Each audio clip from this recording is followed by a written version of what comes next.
you've already sold some of my toys. That was naughty of you. I thought you were beautiful when I drew that. The impossible acme of perfection. I must have been mad. Or did madness come on me afterward?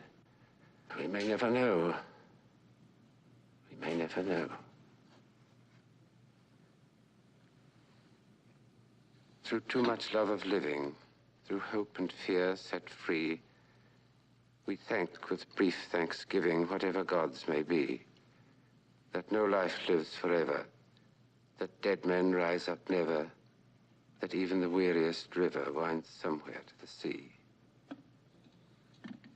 Oh, my famous Borgia ring, containing, so you testified, some rare poison.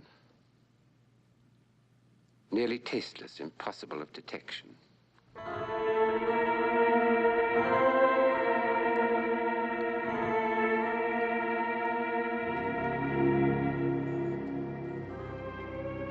Well, dear wife, shall we drink together in farewell to the past?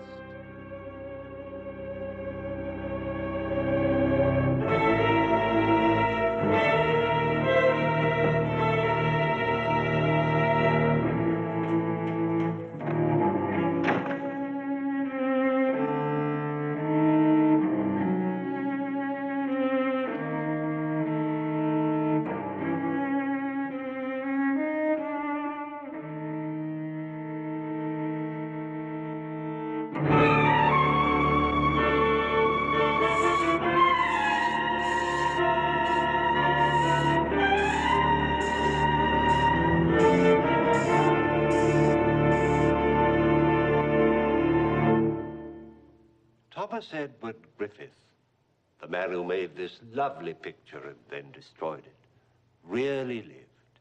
He was a writer, a painter, and a critic. Now, in each of these arts, he displayed talent. But his real genius lay elsewhere. We have the testimony of Charles Lamb, Charles Dickens, Oscar Wilde, and other famous witnesses.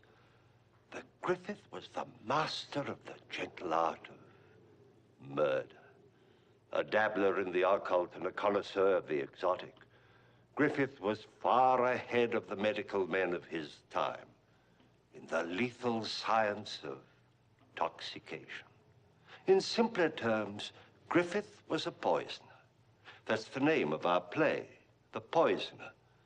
And among those threatened by this sinister gentleman played by Mr. Murray Matheson were his wife, played by Miss Sarah Marshall, her mother, played by Miss Brenda Forbes, her sister, played by Miss Jennifer Ray, and his uncle, played by Mr. Maurice Dalrymple.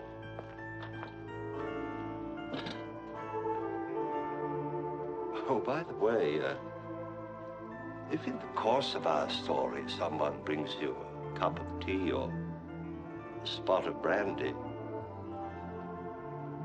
I suggest you let them take the first sip.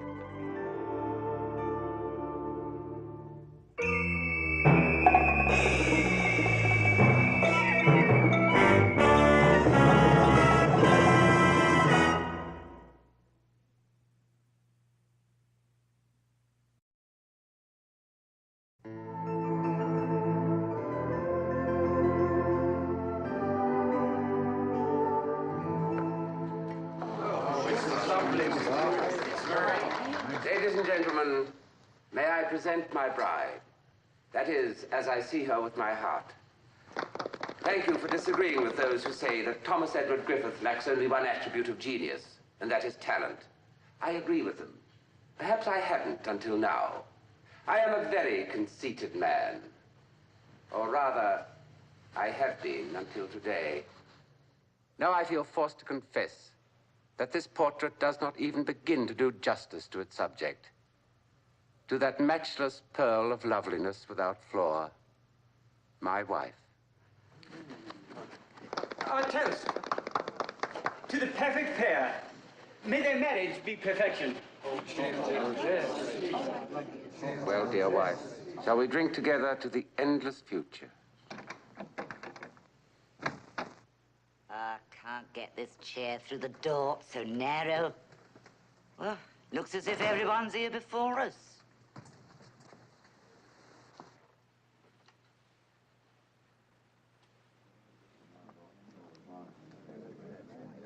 Didn't even invite us to the wedding. You ought to be ashamed. So you're the bridegroom. Who are these people? Oh. This is my mother. And this is my sister Helen. Your mother and your sister. I think we should be going. Thank you, Mr. Larrymore.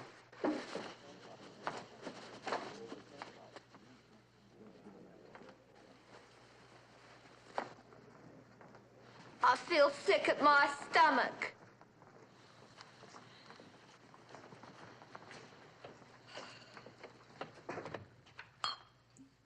I didn't expect them until tomorrow.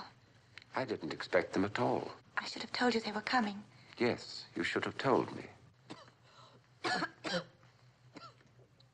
They have nowhere else to live. Mother sold her house. That was all she had. And that and a small income and debts. Helen's illness has taken a terrible burden on Mother.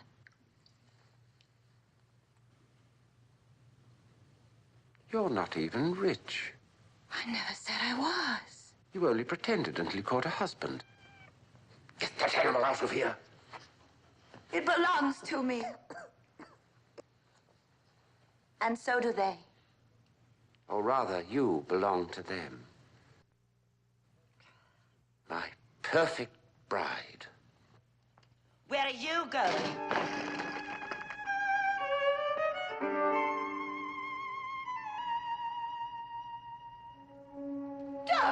Don't you dare touch Mama.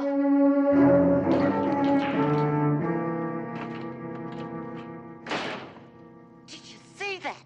He was going to strike me. His own mother-in-law on his wedding day. What kind of a man did you marry anyhow? I don't know. I don't know. He's a murderer. Helen! He's a murderer. I saw it in his eyes. Oh, I'm going to faint. Take your sister upstairs and put her to bed. Take Hermione, too, so she won't be underfoot. I'll wait for Mr. Thomas Edward Griffith. High and mighty Esquire. What if he doesn't come back? He'll come back. He wouldn't walk out and leave all this. Neither will we. Neither will we.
Who is it?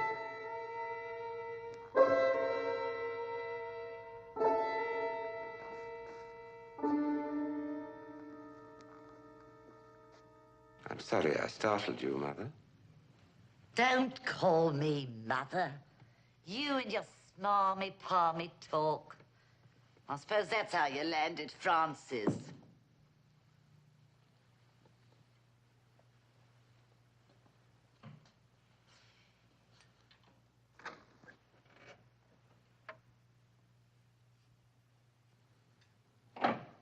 I suppose you think you can get me drunk.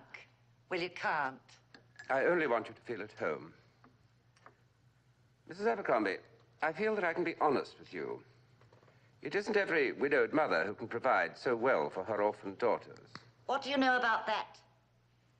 I understand you've sold your home. And I intend to keep the money. You won't get your hands on it. Not while I'm alive. I don't expect to.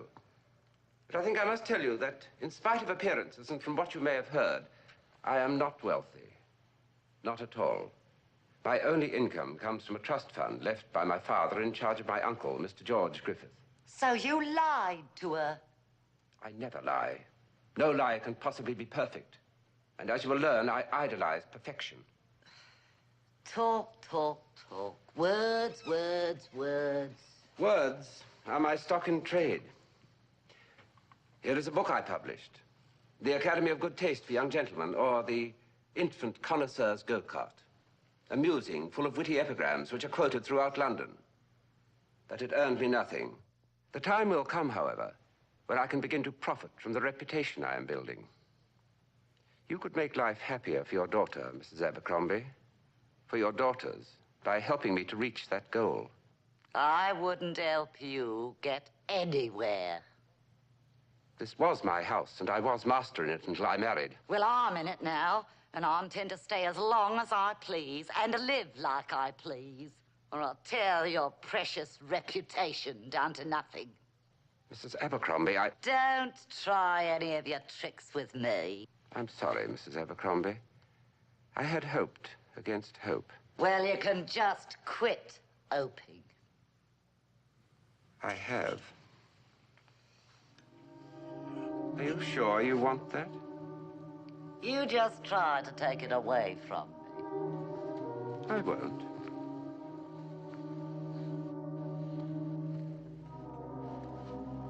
Good night, Mrs. Abercrombie. Good riddance to bad rubbish. Yes, good riddance.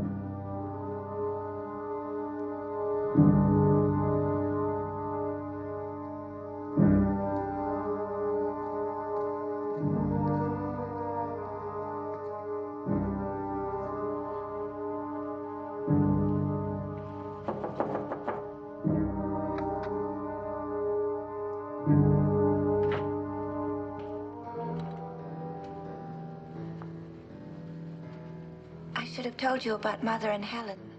The moving finger writes, and having writ moves on. Nor all your piety nor wit can change or alter one half line of it. Does that mean it's all right? Everything will be all right soon.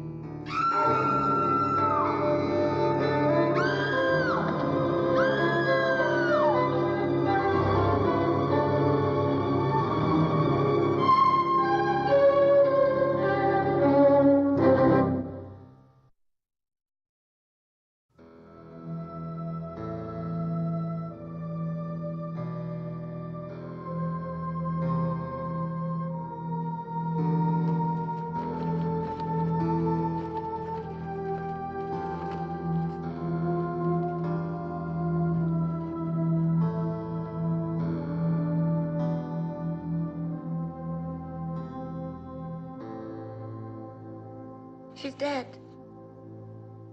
My mother is dead. She was perfectly well. We never know. One moment health, the next oblivion. As Leonardo said, the moment we are born, we begin to die.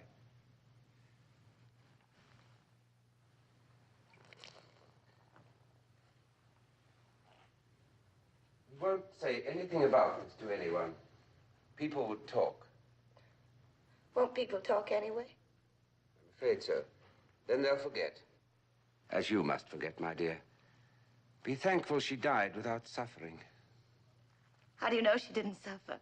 He knows because he killed her. I saw him do it. Murderer. I was with you when she died. He murdered her. He murdered Mama. Oh, heaven be still! Heavens be still! He's a murderer.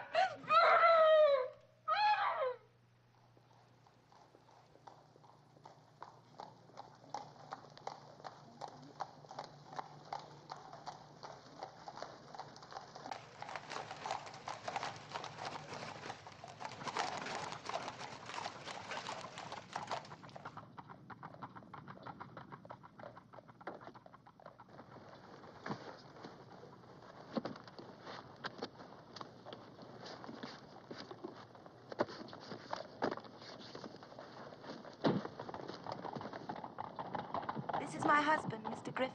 This is Mr. Proctor. He was my mother's attorney. Very kind of you to bring Mrs. Griffith home. I have some business to discuss with you, Mr. Griffith. Well, come in. Come in.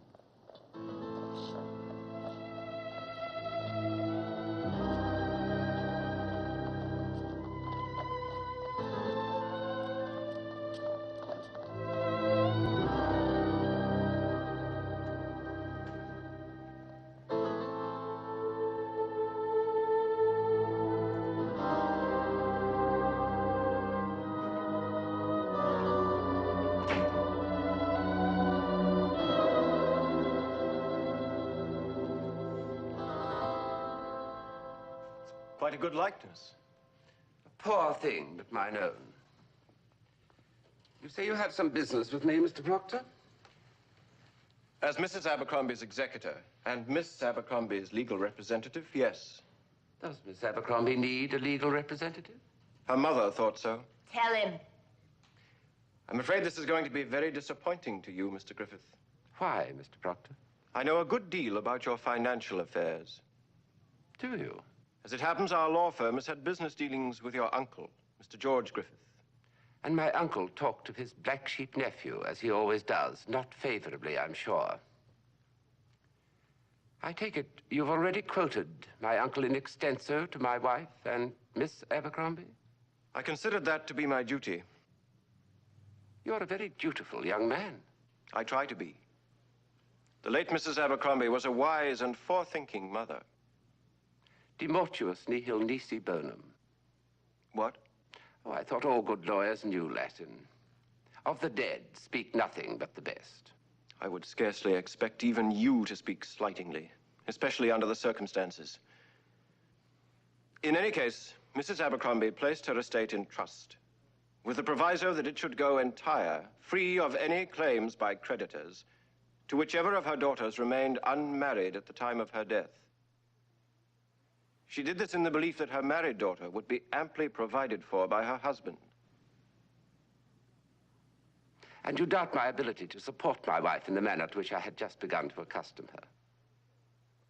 I'm only saying, Mr. Griffith, that I shall do everything in my power to see that no claims by your creditors deprive Miss Abercrombie of the estate which now belongs solely to her.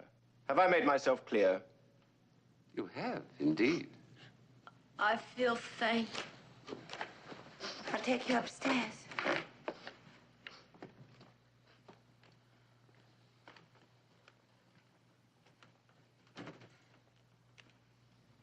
I didn't know. I really didn't know. My perfect wife.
I've been watching for you. Why? Your uncle is here. Why? I thought perhaps if we could talk to him. We? I am your wife. My perfect wife.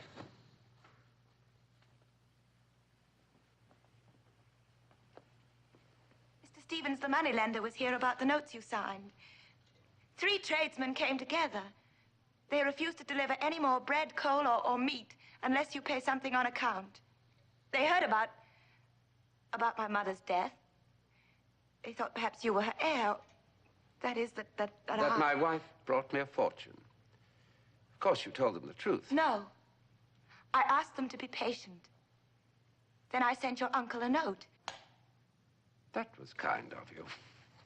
I asked him to come here to visit us. I had no idea he'd come immediately. My uncle wouldn't miss an opportunity to see me crawl, kneel, plead, employ him to cost me a crumb, feed his fat conceit by begging for what belongs to me. Where is he? I gave him my mother's room. Oh, so the stage is set. Now you expect me to go up to him and whimper, please, so that he can rant and rave, avenging your mother by humiliating me. Does my mother need avenging? Your charming sister thinks so.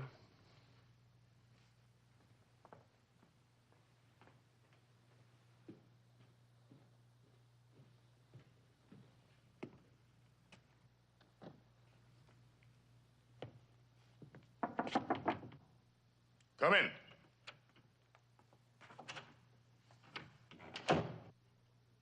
So you finally decided to come home, eh? Well, Uncle George, I didn't expect to find you here as my guest. What did you expect? Creditors on your doorstep, bailiffs in your drawing room? As you know, that would be nothing new. However, the present situation is quite different from the past. You mean it's worse? Why did she marry you? She thought I was rich. I thought she was rich. We were both mistaken.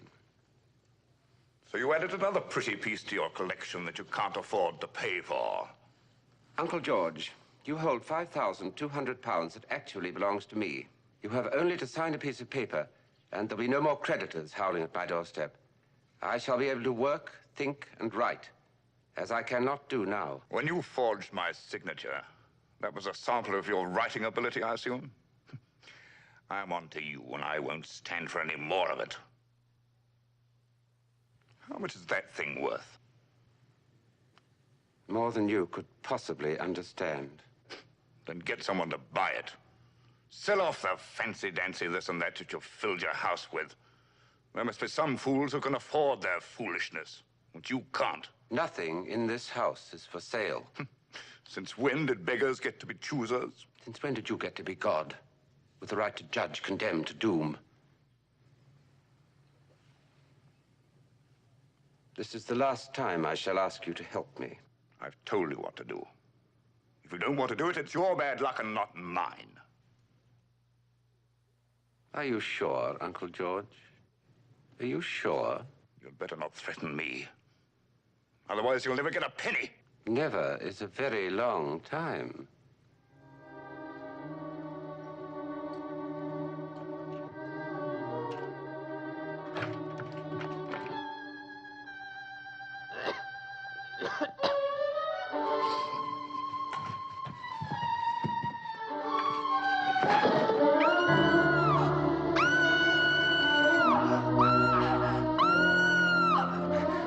He killed him. They quarreled. I heard them. He killed his uncle the way he killed Mama. Murderer! Murderer! Murderer!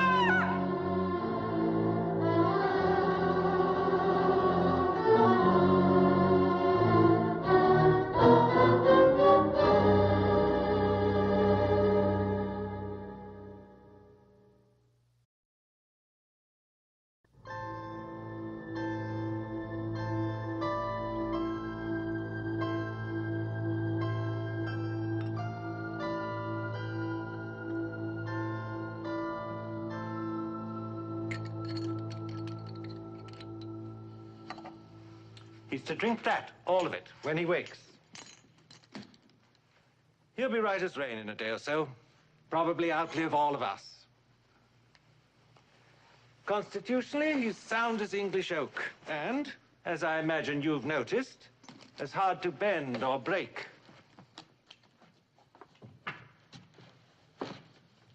He's going to die, isn't he? Isn't he? No, dear. Just a little trouble with his heart. I'm sorry to disappoint you, Helen. Good night, Doctor. Thank you. Quite all right, Mrs. Griffith. Happy to be of service. I'll show you out, Doctor. Make sure your uncle takes his medicine. Better add a few drops of bread to disguise the taste. Anything you say, Doctor. He's the one that's disappointed. Did you see him? He tried to murder his uncle. I know he did. I don't care what that doctor said. He tried to murder his uncle.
Uncle George.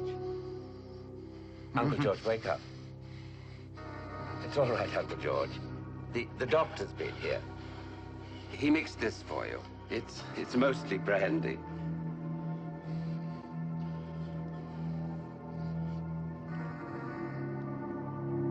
You ought to drink all of it.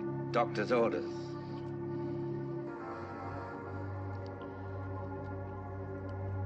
More, Uncle George.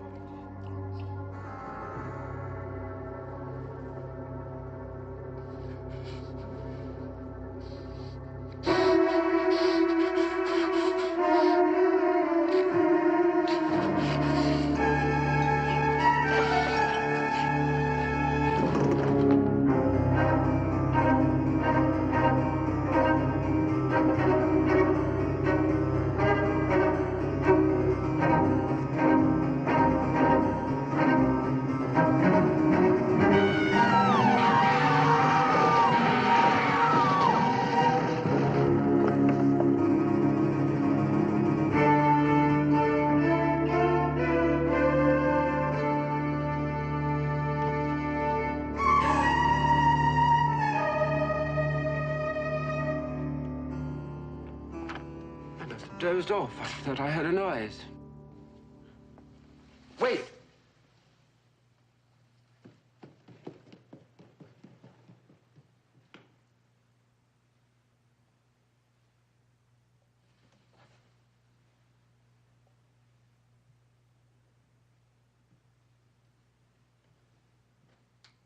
Helen should have been more careful, shouldn't she?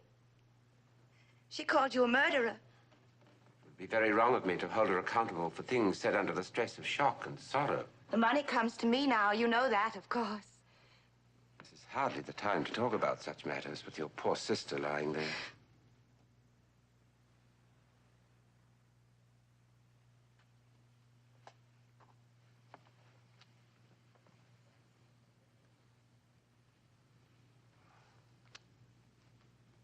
I believe you heard the doctor tell me to add brandy to his medicine to disguise its taste.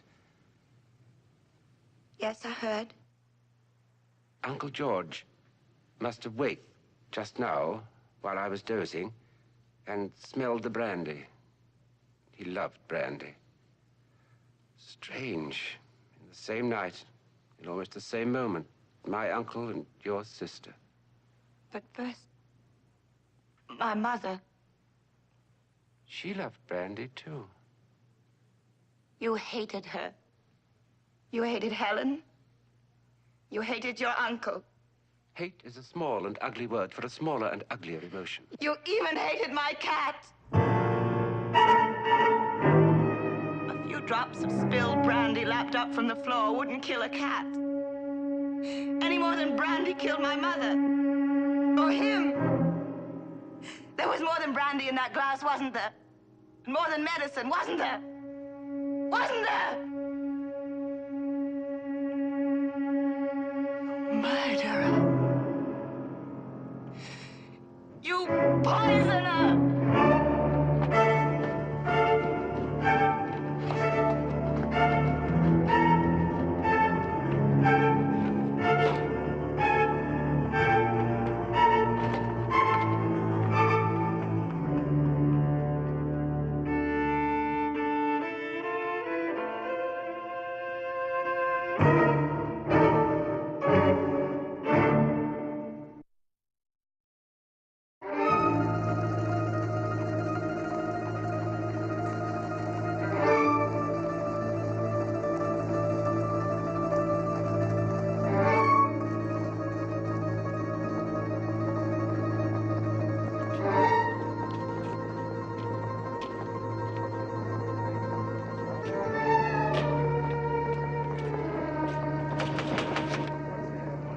Move along there! Move along! Wherever he's run to, they'll find him. You're safe from him, I promise you.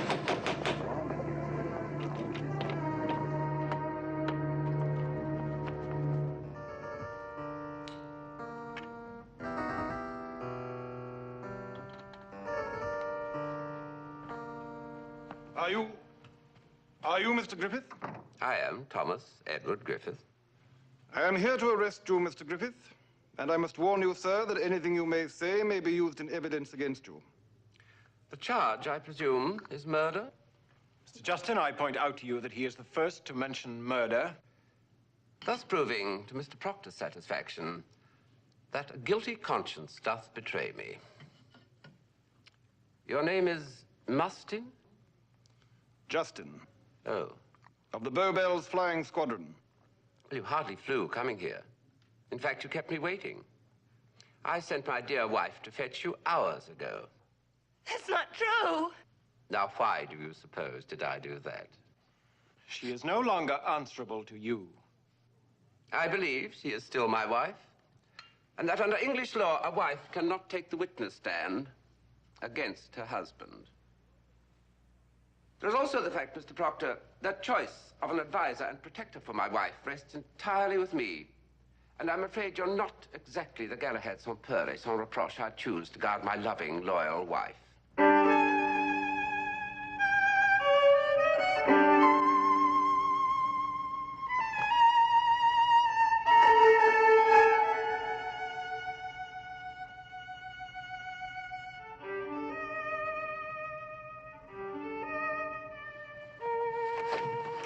Her neck is broken.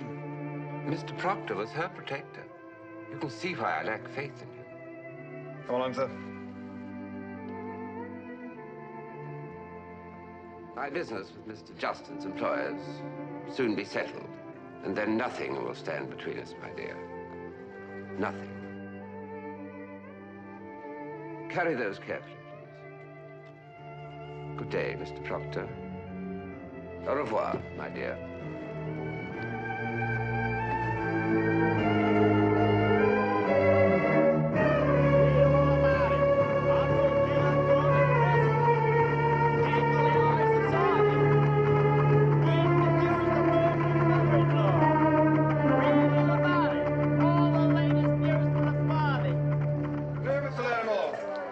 Mr. Griffith needn't be locked up in the midst of all this.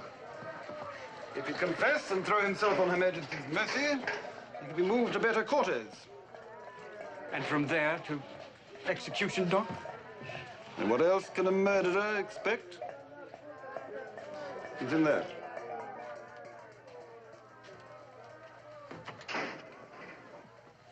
Well, Mr. Larimore?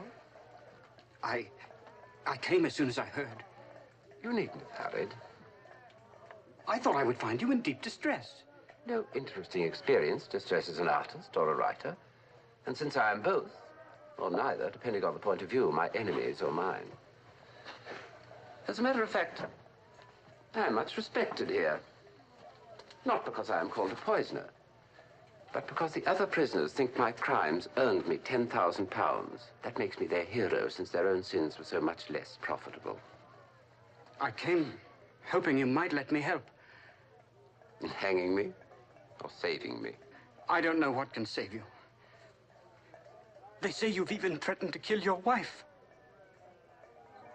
No painting is finished, Mr. Larimore, until the last brushstroke is applied. I don't understand. No, of course you don't. Good night, Mr. Larimore. Oh, Mr. Larimore, be so kind as to give my wife a message. Say to her that I'm sure it will be only a few days before I can come to her, and we can resume settlement of matters which remained unresolved when she and Mr. Proctor brought Mr. Justin to arrest me.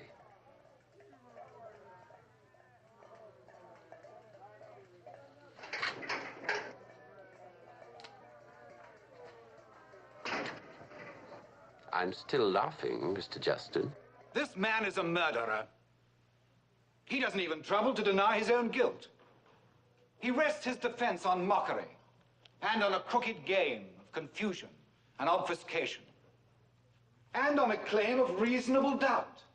What doubt can there be? When an innocent man is accused, he reacts with anger and indignation. You, Mr. Griffith, manifest only contempt and cynicism. Your attitude alone convicts you. I beg your pardon, Sir John. My lord, may I speak? You may speak. The prosecutor demands your ruling that I must stand trial for my life. But it seems to me, although perhaps I'm a little prejudiced, that he destroys his own case by his summary of it. I have been told the corpses of my departed uncle and my wife's lamented mother have been exhumed, examined for some trace of deadly poison. Yet the prosecutor offers no testimony that these autopsies were rewarded. As far as he can prove, both my generous Uncle George and our beloved Mother Abercrombie died of natural causes. Is that not true? So Sir John must content himself with the claim that I possess some deadly, unknown drug. Oh, really now? Do you believe a jury will credit me with such satanic mastery of the fine art of murder? I submit. The record shows me as arch-defender of the true and the beautiful. These gentlemen describe me as arch-poisoner, but they cannot name the poison. They pile suspicion on suspicion, but they cannot produce plain facts. My lord! Deny it, Sir John. As sworn servant of Her Majesty and upholder of the laws of England, deny there is reasonable doubt. That is for the jury to decide. But do you dare to face a jury with ramshackle, paste and scissors, circumstantial evidence, that and nothing more? My lord, I submit that...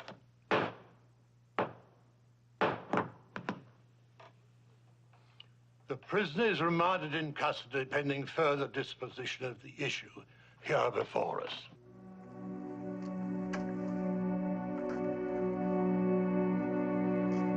Come along now, Mr. Griffith.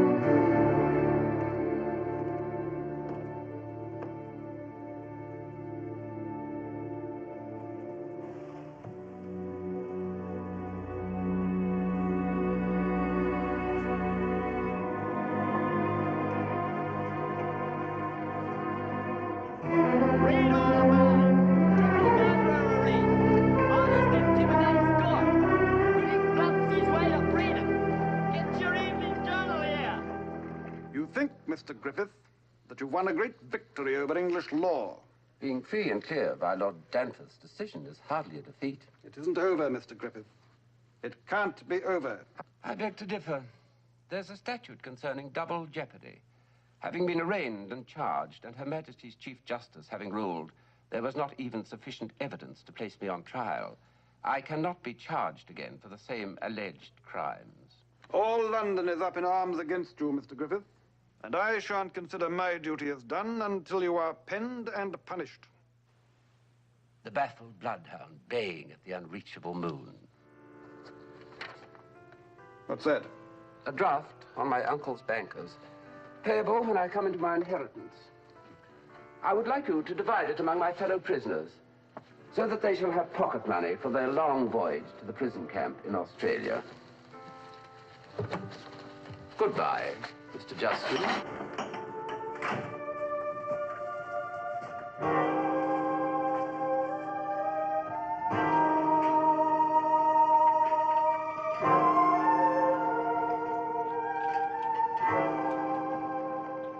Mr. Griffith! Well, Mr. Larrimore, I didn't expect to see you again. I owe you a debt and I'm trying to pay it. Please, Mr. Griffith, don't stand talking. The news of your release is being shouted in the streets. A mob is forming, armed with clubs and stones. Here's money, all I have. I've paid the coachman. Hurry, Mr. Griffith. So a lamb becomes a lion, and for the sake of a serpent. You've paid the coachman. You've paid me 1,000 times over for favors that cost me no more than a few well-chosen words. But still, I must disappoint you, Mr. Larrimore. I cannot run off and hide. I have a rendezvous to keep. I beg you, Mr. Griffith, do not go to your wife. Did she send you here to plead her cause? I'm thinking only of you. You were on a pedestal. Now you've fallen, as Lucifer fell. But still, something might be saved. I beg you, Mr. Griffith. The mob is coming. They'll stone you, Mr. Griffith. They'll hang you if they can. Go before it's too late.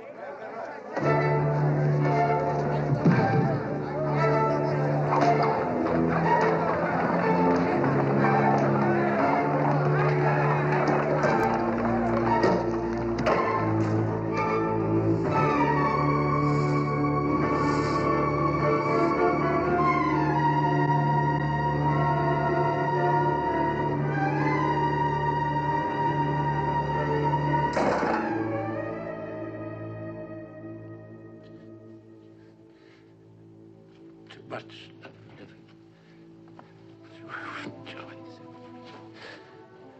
Thank with me thanksgiving. Whatever gods may be.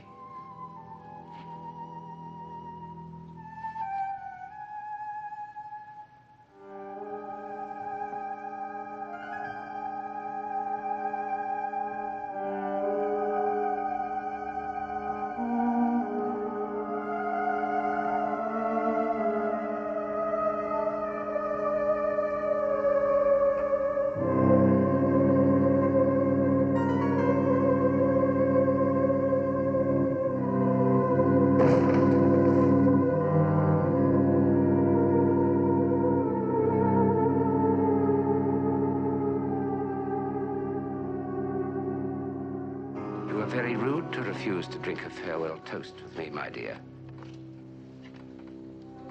They will cry, you killed her.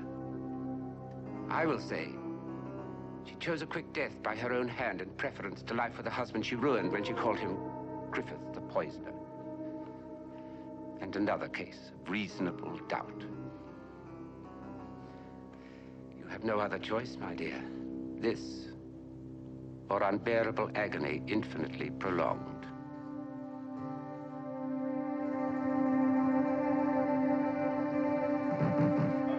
I'm here! I'm here in the bedroom! In here, please, quickly!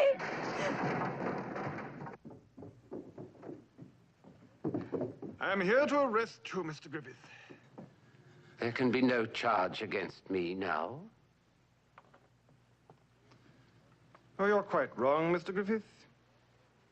In October 1828, you completed a certain financial transaction. Monies were held for you in trust to the order of Mr. George Griffith. That's past history and buried with my uncle. No, Mr. Griffith. I have here a bank draft, which bears your uncle's signature, and which you presented for payment. Your uncle did not sign this, Mr. Griffith. It has been compared with his true signature and yours on the draft you gave me in Newgate. You forged this draft, Mr. Griffith. I robbed no one. The money was mine. If that is, I anticipated time a little. You confess to forgery in the presence of these witnesses? Well, no matter if I do, I'm not under oath or on trial. But you will be, Mr. Griffith. You will be. And the penalty for uttering false paper under the law at which Mr. Griffith has laughed until this moment is transportation to Australia as a prisoner at hard labor in the penal colonies for life, with no possibility of parole. Of course, it's not the same thing as hanging at execution dock for murder, but for such a perfectionist as Mr. Griffith, it may be worse. It may be worse.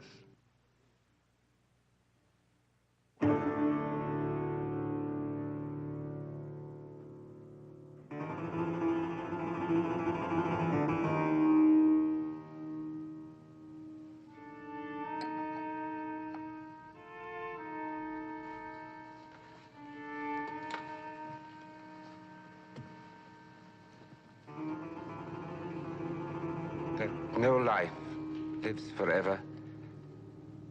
Dead men rise up never. That even the weariest river winds one.